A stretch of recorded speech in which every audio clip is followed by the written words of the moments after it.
Hello everyone, మీ అందరికీ ఒక వీడియోలో చెప్పాను కదా, ఆరోగ్యవనం అనే కాన్సెప్ట్ తో కసింకోటలో 1 year లో 100 చెట్లు నాటుతానని చెప్పేసి. ఈ రోజు మన్యం వీరుడు అల్లూరి సీతారామరాజు గారి జయంతి సందర్భంగా ఈ యొక్క కార్యక్రమాన్ని ప్రారంభించడం జరిగింది. Kasimkota boys high school entrance లో ఒక 10 చెట్లు నాటడం జరిగింది. ఈ 10 చెట్లతోనే ఈ యొక్క కార్యక్రమాన్ని ప్రారంభించాం. నేనైతే జస్ట్ మొక్కలు మాత్రమే తీసుకోవడం జరిగింది. రిమైనింగ్ మొత్తం వీళ్ళిద్దరే చూసుకున్నారు, Pavan, Sai. Thank you both of you. Special thanks to Sai. ఈ కార్యక్రమంలో స్కూల్లో విద్యార్థులు కూడా చాలా యాక్టివ్గా పార్టిసిపేట్ చేశారు.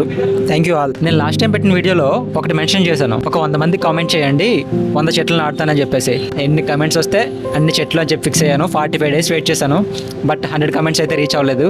జస్ట్ 30 మంది మాత్రమే కమెంట్ చేశారు. మాకు 100 చెట్లు వద్దురా నాయన, 30 చెట్లు చాలు అని చెప్పారు అనమాట అందరూ.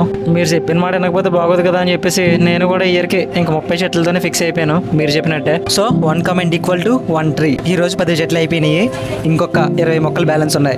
ఆ 20 మొక్కలు కూడా బాదం మొక్కలు వేద్దామని డిసైడ్ అయ్యాను. 30 మొక్కలతో ఏం ఆగిపోను, కాకపోతే ఇయర్కి మీరు అందరూ చెప్పినట్టు 30 మొక్కలను ఫిక్స్ అయ్యాను. నెక్స్ట్ ఇయర్ మళ్ళీ ఖచ్చితంగా కంటిన్యూ చేస్తా. బై బై ఆల్, మళ్ళీ కలుద్దాం.